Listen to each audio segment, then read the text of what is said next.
Caddy, lovely to see you. And now, Dee, did you get that hat on the ship? No, I didn't. You know, I bought this, I can't remember where actually, somewhere last year. And I've just found it because I thought, green and green. And I've got green jeans on as well. Go on, can't see. Oh, lovely. What have you got on the other half? What? What? Come on, Caddy, show us. Who me? Oh, I got a dress. Caddy. It's a dress. Hang on, we can't see your legs. Oh, pretty. Oh, you can't see my legs because my legs aren't ready for the screen. Actually, what have you got on your bottom half? Stockings, suspenders, Yeah. high-heeled, sparkling shoes, bright red. Yep. I'm not showing you. Oh, I should have thought of that. I haven't got any legs. we can imagine it. Well, I'm sure lots of people can imagine it. Yes. Well, soon you will be taking your clothes off. Yeah. Do be quiet. Stupid woman. Silly woman. I've taken mine off, haven't I, Don't be Debbie? silly. I'm not taking anything off. I'm going to be hidden by a large teapot.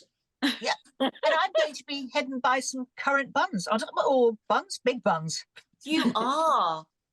Yes, You are. because we're and about to start rehearsals soon. Well, actually, tomorrow or next week or sometime. Yeah. We're actually going, we can't remember what day it is, for a costume fitting or not, as the case may be. Debbie, yours going to be 2 wedding cakes, and I'm going to have a couple of little Eccles cakes, I think.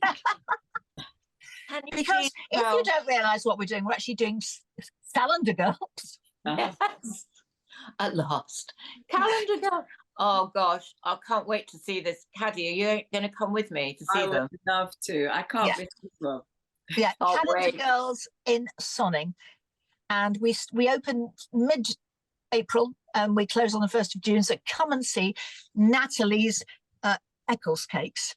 No, but we've got to be measured tomorrow. How scary is that?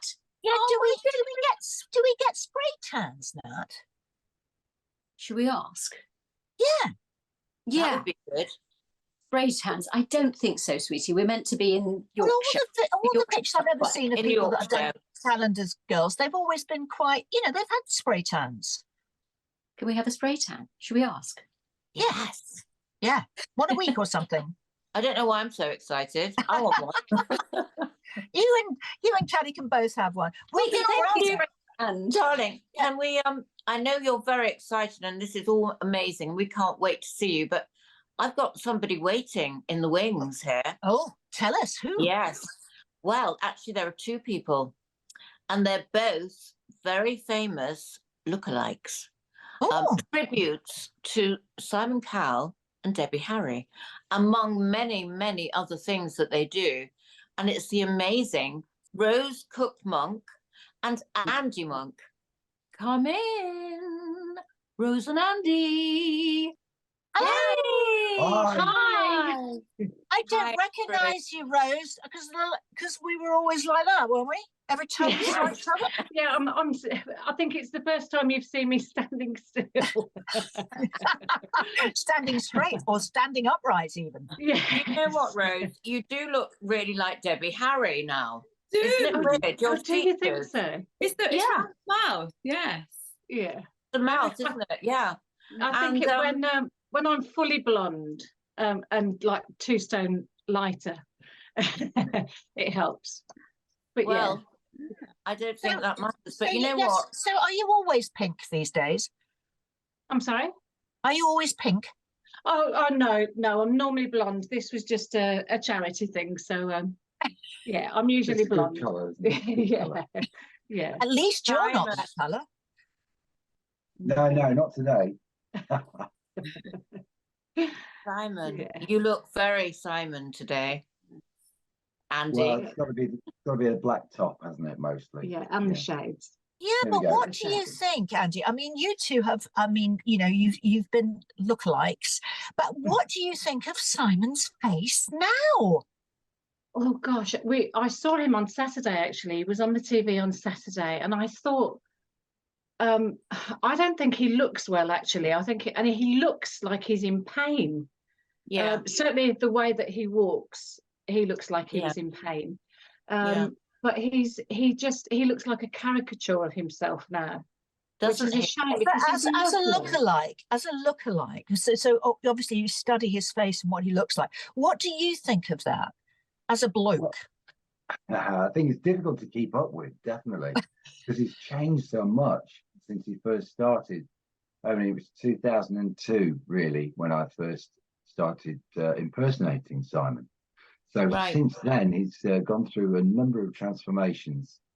So it's a bit of a challenge, but I can certainly keep up with the haircut. I can't keep up with the rest, really. No. So No, because it's the otherwise best you'd be I can. having Botox and lots of other strange things. Can you come a bit closer to Rose, darling, so that we can How's see that? you Yeah. both? That? So we can see you properly. That's better. That's better. That's it. Cuddles. That's lovely. We So- love that. We love that. Yeah, I think it's weird how he looks. Not you. No, you look very good. You look like the young, handsome Simon. But tell us also, you've met him a few times, haven't you, Andy? Yeah, Simon's been to meet him. I've met him several times over the years, and he's always been very gracious, and he's got a great memory for people's names.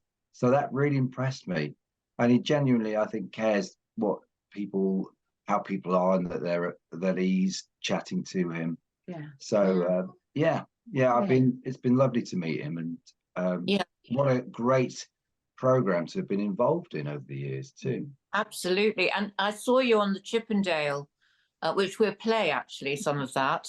And Yes. that was absolutely hilarious. I just loved it. It was that Britain's Got Talent.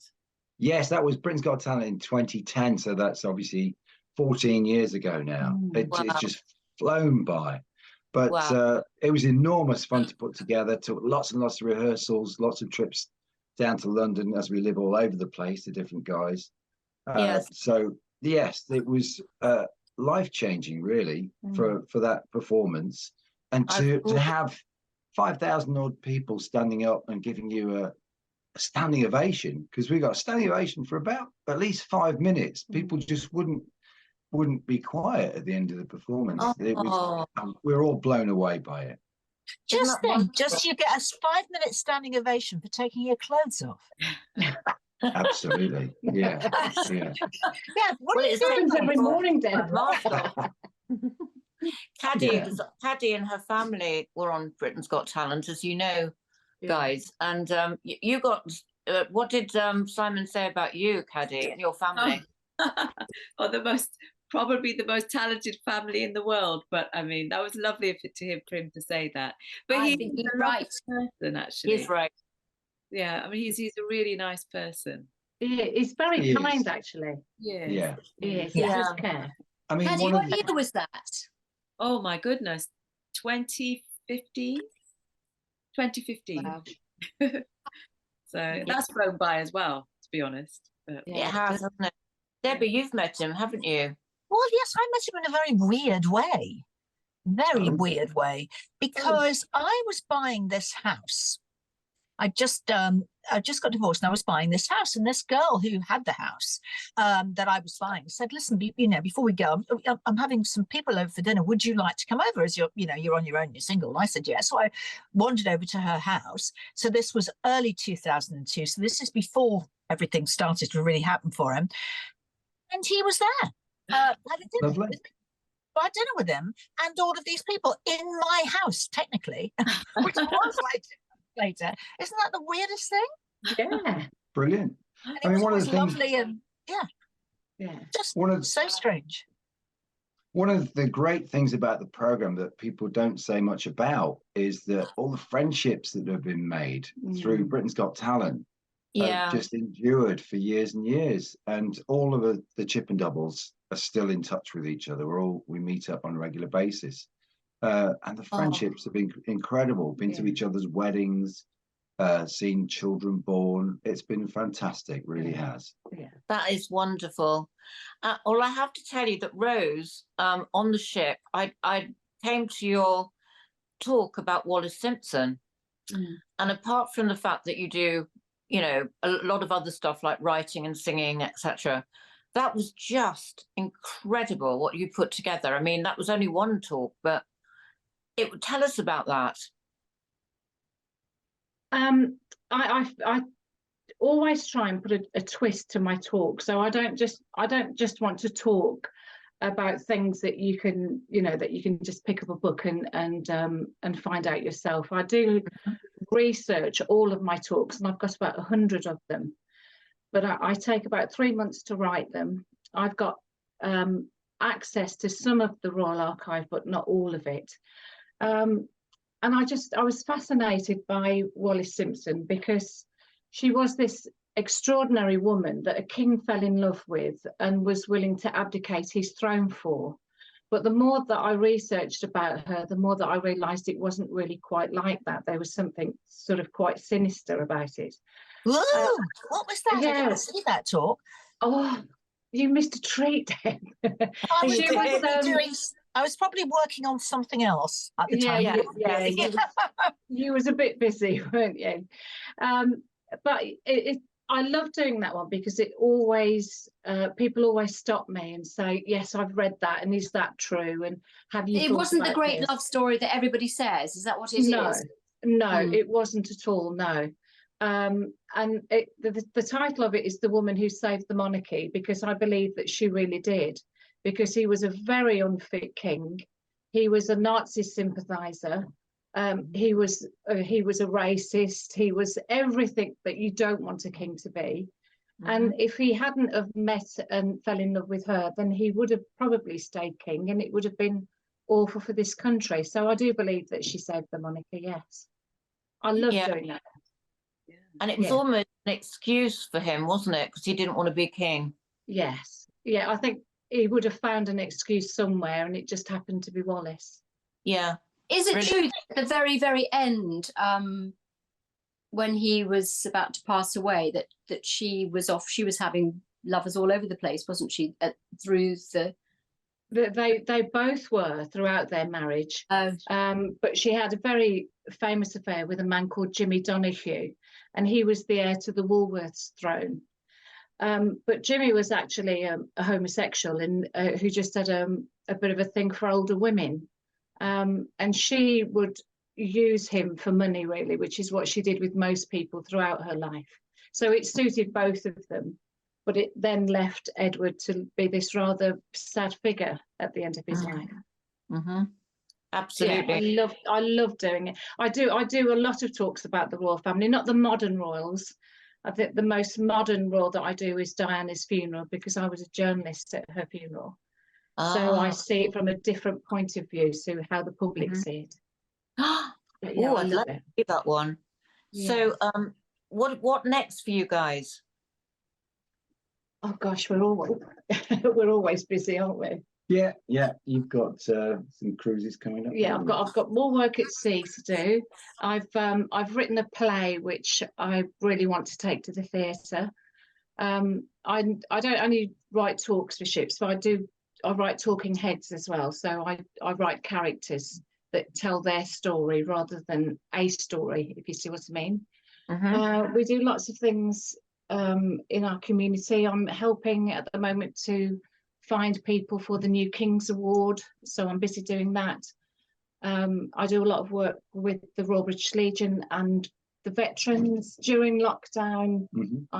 We've helped to set up a women's hostel. So we do lots of campaigns for anti-bullying, anti-racism, health and well-being, all that kind of thing. So we're always busy doing that as well. Yes, usual Simon gigs around the country, as well as my DJing job. So I'm always looking forward to that. Yeah. Oh, you're a DJ as well, Andy. What sort of music? Play everything, actually. So I get involved in a lot of corporate events, social engagements, weddings, parties, whatever it is, really. Yeah. Wonderful. And So what's the most one when you do a sort of like a wedding or something like that? I know it's all about different age groups, but what is the most? Is there a popular song that everybody wants at their wedding? Oh, definitely. Earth, Wind and Fire, September. Oh, Really? Top of the list. Yes. Really? And ironically, probably, although not suitable for weddings, Young Hearts Run Free, Candy Staton. really? Yeah. yes. Really? Yeah. Yeah. Well, I can Yeah. imagine Timeless. anything by Earth, Wind and Fire. I mean, Oh, God, yeah. Absolutely, yeah. Yeah. Yeah. Love That it. one's favourite as well. Is it? Yeah. Is that his favourite song? Yeah. I should know that. Yeah. Yeah. well, there you go. Exactly. So if you had no obstacles, what would you love to do, both of you? Would you like to work together? Do you have like a sort of a 5-year plan, as they say, in the future? Certainly for me, I'd want to get my play into the theatre. We had a really famous actor. We went to his house, didn't we? Yeah, we did. Yeah. And he cooked us lunch, which was a bit bizarre. But he was actually moving, so he couldn't commit to the play. But he thought it. He wrote on my original script that he thought it was an excellent piece of work. So I really want to carry that forward and take that to Well, the we theatre. can help you because we are Wonderbirds. Yes, Exactly. Exactly. exactly. Yeah. I know. Are you allowed to say what it's about? Yeah, it sounds dull, but actually, I don't No, it's think not it is. dull. No. So one of the talks that I gave on the ship was about a young lad called Duncan Edwards, and he was one of the Busby babes that was killed in the Munich air crash in 1958, and he came from my hometown. And for the last 20 years, I've taken his story around schools and colleges to encourage children to aim for what they want to do. That because they're from a working class background, or they don't live in a big house, or they haven't got a lot of money, doesn't mean that they can't achieve. So I use Duncan's story as an inspirational talk for them. And it's called Keeping the Dream Alive. And it's his story because he was only 21 when he died. But he had such an impact, not only on his chosen career as a footballer, but as a community champion, if you like. And it's his story. But again, as with most things I do, there's a twist to it.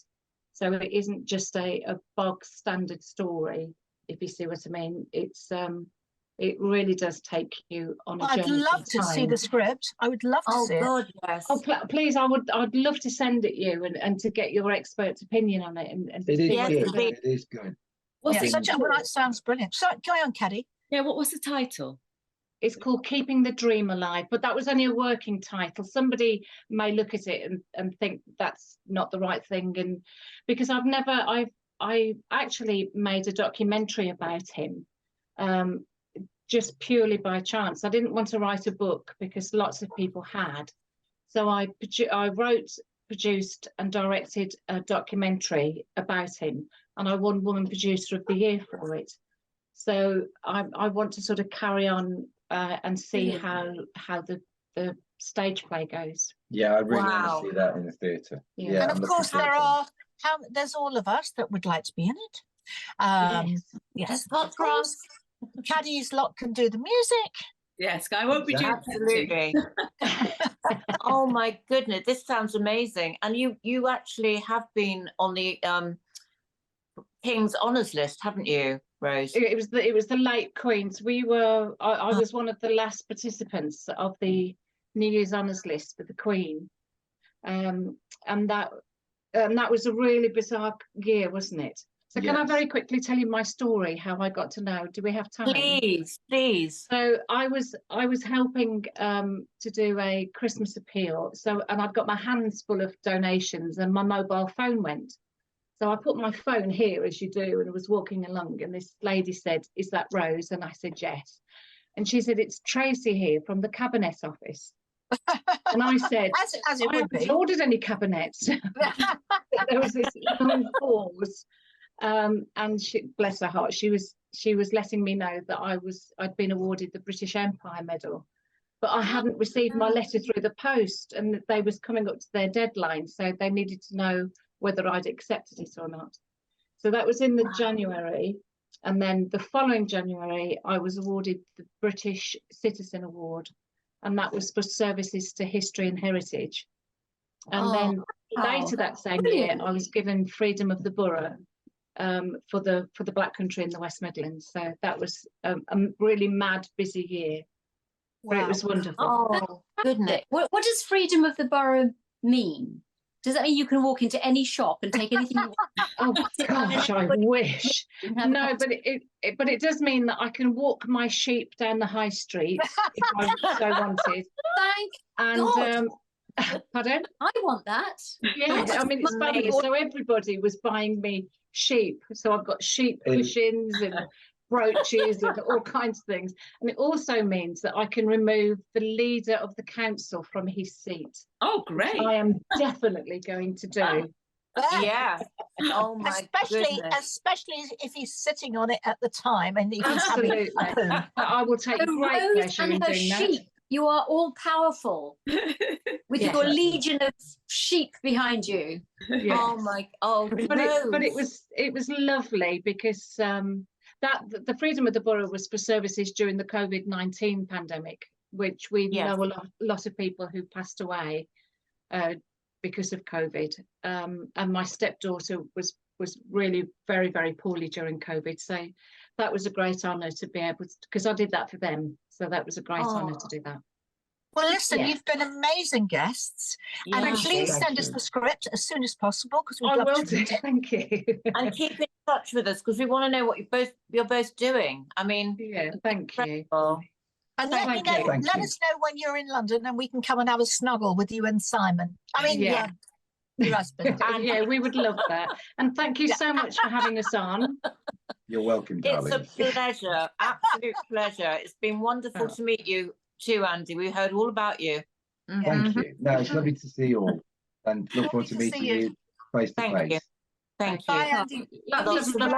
Take care. Thank you. Bye. Bye. Bye. Bye. Bye. Bye. Oh, that's lovely. Oh, how amazing. Do you know? Yeah, but thank God, we think we're busy. Yeah. When they were saying all the charities, they're incredible. I was thinking, how do you have time for all that? It's incredible. I know, there's so many different things going on. Yes. So many different sort of, well, on the ship, she was so lovely, but she again didn't really talk about all the stuff she did she? No. And it's just so lovely to know that, people are out there doing stuff for the community and helping people again. Yes, like we do with you, Dee. Yeah, I know. And there are sheep all over the country volunteering right now because they want to walk down her high street. Yes, with their sheep. Yeah.